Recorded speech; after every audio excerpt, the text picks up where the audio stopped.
ये वतन का राग। वतन का राग सुनने वाले सभी श्रोताओं को हमारा नमस्कार। वतन का राग कार्यक्रम में आज हम स्मरण कर रहे हैं अमर शहीद भीमा नायक का।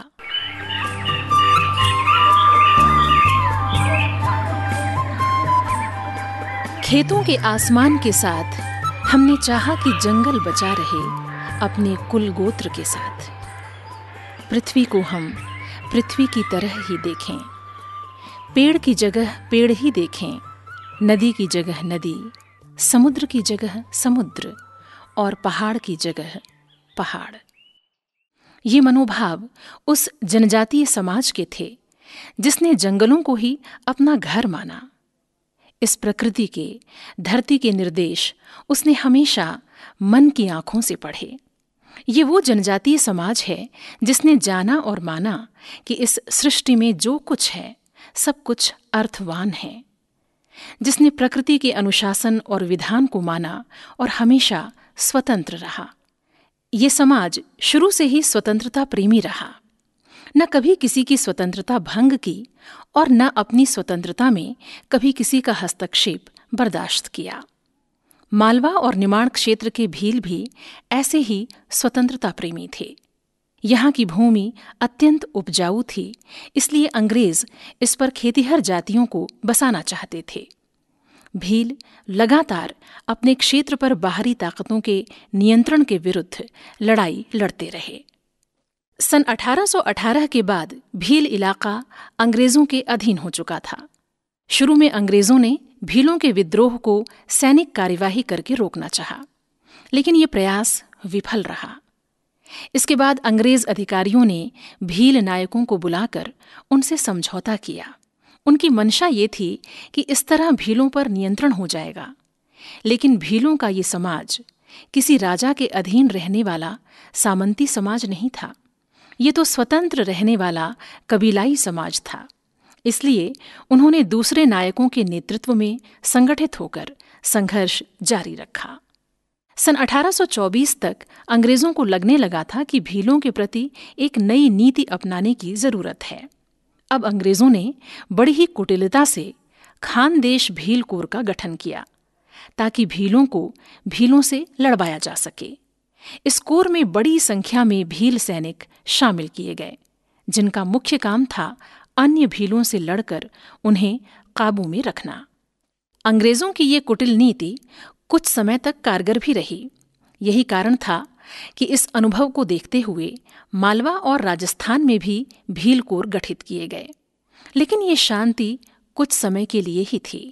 सन 1840 से भीलों ने फिर से विद्रोह का स्वर बुलंद कर दिया और सन 1857 का साल आते आते ये विद्रोह अपने चरम पर पहुंच गया।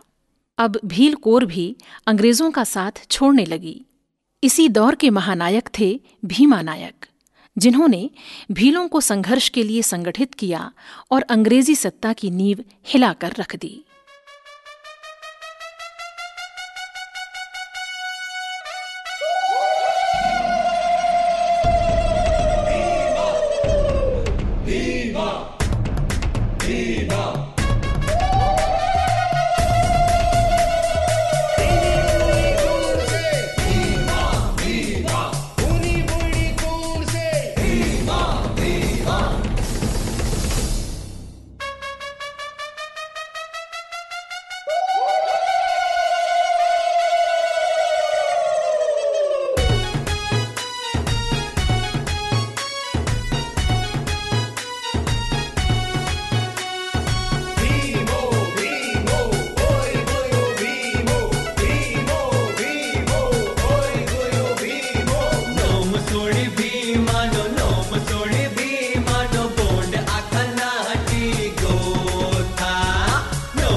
इनी बोड़ी तीर चोलिया, इनी बोड़ी तीर चोलिया, उनी बोड़ी घेरो से। इनी बोड़ी तीर चोलिया, इनी बोड़ी तीर चोलिया, उनी बोड़ी घेरो से।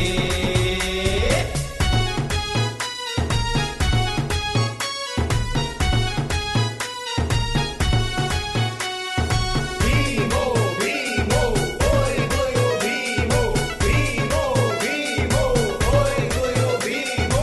इनी पोरे भीमो से, इनी पोरे भीमो से, उनी पोरे बोंड कोड्या। इनी पोरे भीमो से, इनी पोरे भीमो से, उनी पोरे बोंड कोड्या।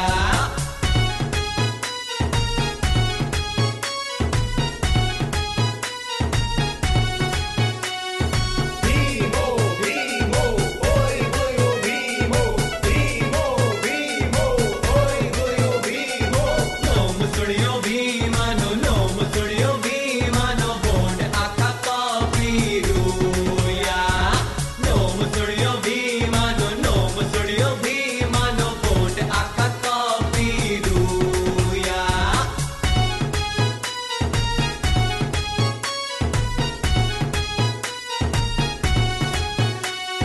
भीमो भीमो ओय गोयो भीमो, भीमो भीमो ओय गोयो भीमो।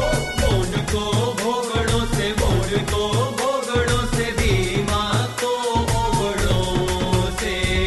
बोंड को भोगड़ो से, बोंड को भोगड़ो से, भीमा को ओगड़ो से।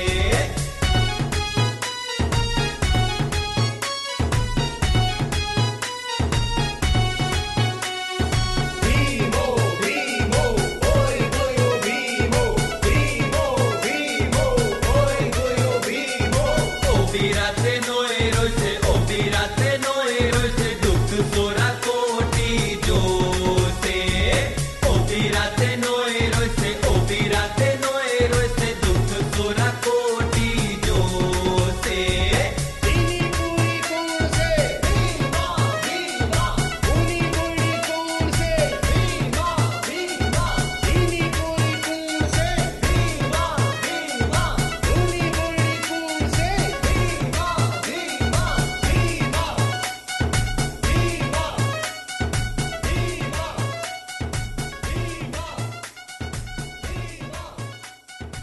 बड़वानी रियासत में पंचपावली के जंगल के बीच में पंचमोहली नामक भीलों की एक छोटी सी बस्ती थी। इसमें 60 झोपड़ियां और 2 दुमंजिले मकान थे, जिनमें से एक मकान भीमा नायक का था और दूसरा उनके चाचा मवासिया नायक का था।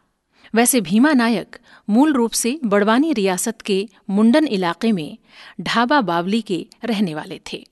ब्रिटिश सत्ता के अत्याचारों और अतिक्रमण के विरुद्ध उन्होंने एक संगठित और लंबी लड़ाई लड़ी और अंग्रेजों के आर्थिक हितों को क्षति पहुंचाई। शुरू में भीमा नायक और खाज्या नायक को अपनी कुटिल नीति के तहत अंग्रेजों ने नौकरी पर रखा था, लेकिन कुछ समय बाद ही दोनों ने क्रांति की राह पकड़ ली। मध्य प्रदेश के निमाड़ क्षेत्र के महानायक भीमा ने 1840 से 1864 तक अंग्रेजों के विरुद्ध भीलों की क्रांति का नेतृत्व किया। सन 1857 के समर में अंग्रेजों से सीधी भिड़ंत के बाद खानदेश भील कोर को भीमा नायक के पीछे लगा दिया गया था। भीमा नायक के साथ थे मवासिया नायक, रेवलिया नायक और 10,000 के लगभग भील क्रांतिकारी। भीमा पहाड़ियों और जंगलों में अपने लिए ठिकाने बनाते और अंग्रेजों से युद्ध करते। भीमा नायक को पकड़ने के लिए 4 फरवरी सन 1857 को अंग्रेजी सेना ने गोई नदी में सलोदाओं पर डेरा डाला। 8 फरवरी को खबर मिली कि भीमा नायक का शिविर बीहड़ में लगा हुआ है। यहाँ जमकर लड़ाई हुई। परिस्थितियां कमजोर होती देख भील विद्रोही भाग गए। अंग्रेजी सत्ता के हाथ 59 घोड़े और खच्चर, 21 बोझा ढोने वाले बैल, 1 ऊंट और उनकी सारी रसद और असबाब लगे। करीब 10 विद्रोही और भील मारे गए और 4 बंदी बना लिए गए। भीमा नायक की मां सुरसी भी इस संघर्ष में गिरफ्तार हो गईं। उन्होंने भी एक क्रांतिकारी टोली का नेतृत्व किया था। माँ सुरसी को अंग्रेजों ने भीषण यातनाएं दीं। भूख प्यास से तड़पती माँ सुरसी ने जेल में ही अपना बलिदान दिया। इस घटना ने भील विद्रोहियों के मन को आक्रोश से भर दिया। प्रतिशोध में भील क्रांतिकारियों ने हमले तीव्र कर दिए। भीमा तथा मवासिया नायक ने दक्षिण तक अपनी गतिविधि का विस्तार किया। वो नागपुर की ओर बढ़ते गए और नागपुर के पास खाटौल आकर 17 जुलाई 1857 को उसे लूट लिया। 3,311 रुपए 1 आना 3 पाई की संपत्ति अपने साथ लेकर वो बड़वानी रियासत आए। अब भीमा नायक को पकड़ने के लिए खानदेश भील कोर के कमांडर लेफ्टिनेंट कैनेडी 24 अगस्त को अपने दल बल के साथ निकला। मालूम हुआ कि भीमा नायक और ओमा नायक गांव से 2 मील दूर पहाड़ी पर अपने दल के साथ डेरा डाले हुए हैं। भीमा नायक को पहले ही सूचना मिल चुकी थी। जब कैनेडी की टुकड़ी पहाड़ पर पहुंची तो देखा कि वहां 500 आदमी इकट्ठा थे और उनके पास बंदूकें, तीर कमान और तलवारें थीं। जब विद्रोही पास आ गए तो कैनेडी की टुकड़ी ने गोलियां चलाना शुरू कर दिया। संघर्ष हुआ किंतु भीमा नायक बच निकले। 5 सितंबर को फिर से सिनपुर के पास एक पहाड़ी पर भीमा नायक को ब्रिटिश टुकड़ी ने घेर लिया। उनके साथ 500 लोग थे। मुठभेड़ में 2 सिपाही मारे गए, 2 लापता हो गए और 6 तीर से घायल हो गए। भीमा नायक को अपने लोगों का जबरदस्त समर्थन प्राप्त था। उनके एक इशारे पर उनके साथी खड़े हो जाते थे। अपने कठिन प्रयासों के बाद भी अंग्रेज उन्हें पकड़ पाने में असफल हो रहे थे।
Yo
अपनी जमीन, अपने इलाके की स्वाधीनता के लिए भीमा नायक प्राणपण से जुटे हुए थे। मवासिया और रंजुआ भी अपने अपने दलों के साथ उनके साथ थे। हनुमंतराव बोलिया भी उनके साथ इस अभियान में शामिल हो गए थे। सिंधवा और करमपुर क्षेत्र के लोग भीमा नायक से अत्यधिक भयभीत रहते थे। इंदौर के कुछ व्यापारी नवंबर सन 1857 में करीब 7 लाख कीमत का माल बंबई भेजना चाहते थे। तब खानदेश के कलेक्टर ने भीमा नायक के भय से व्यापारियों को ये सलाह दी थी कि वे सिंधवा की बजाय असीरगढ़ के रास्ते माल बंबई भेजें। लेकिन व्यापारियों ने सिंधवा के रास्ते ही माल रवाना कर दिया। माल की सुरक्षा के लिए 300 गार्ड तैनात थे।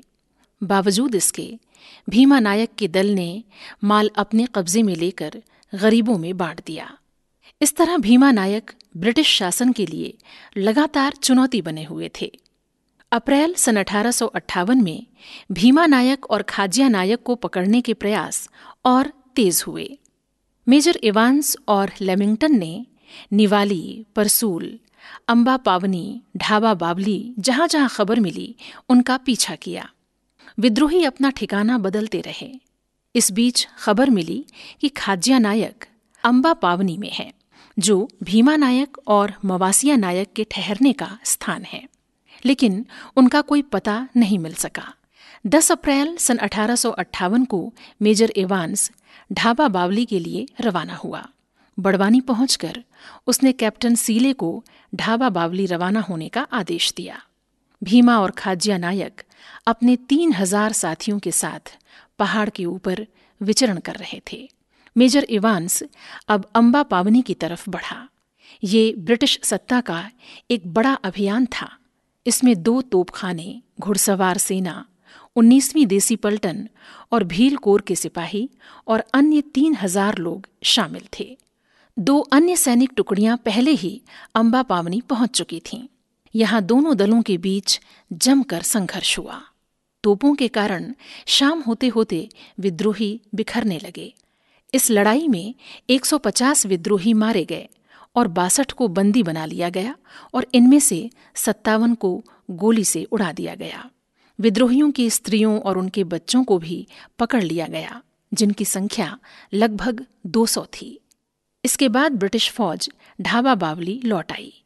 ब्रिटिश फौज की कोशिश थी कि भीमा नायक किसी भी तरह अपनी गतिविधियां बंद कर दें और उन्हें क्षमा कर दिया जाए।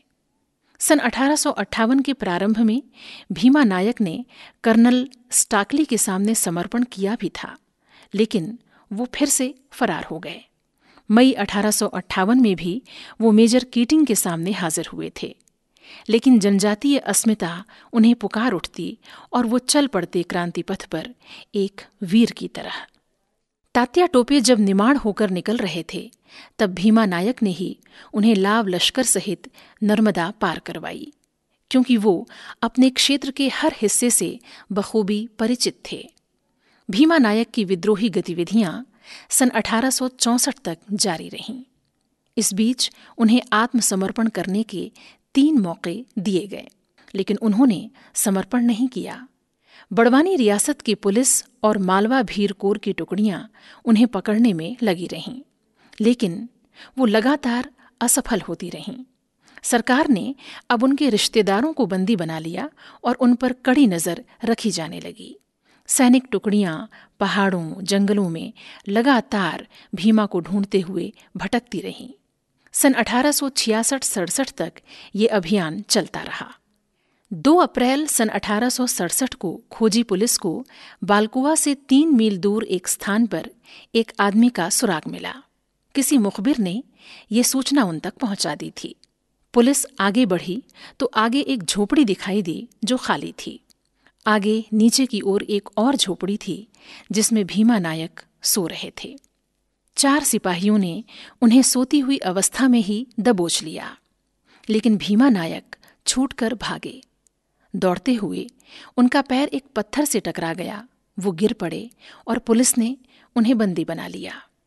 उन्हें असहनीय यातनाएं दी गईं, लेकिन उन्होंने समझौता नहीं किया। काला पानी की सजा देकर भीमा नायक को पोर्ट ब्लेयर में रखा गया। 29 दिसंबर सन 1876 को पोर्ट ब्लेयर में ही उन्होंने अंतिम सांस ली। मध्य प्रदेश शासन द्वारा उनकी स्मृति को अक्षुण्य बनाए रखने के लिए बड़वानी के धाबा बावली में शहीद भीमा नायक स्मारक की स्थापना की गई, जो उनकी यशगाथा सुना रहा है। नमन ऐसे अमर महानायक को।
अभी आप सुन रहे थे कार्यक्रम वतन का राग। प्रस्तुति स्वराज संस्थान संचालनालय, संस्कृति विभाग, मध्य प्रदेश की।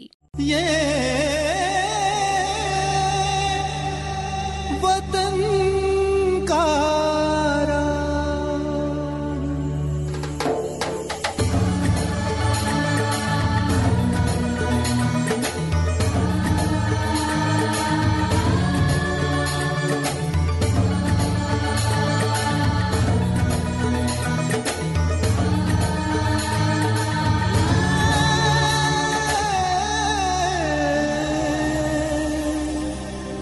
वतन का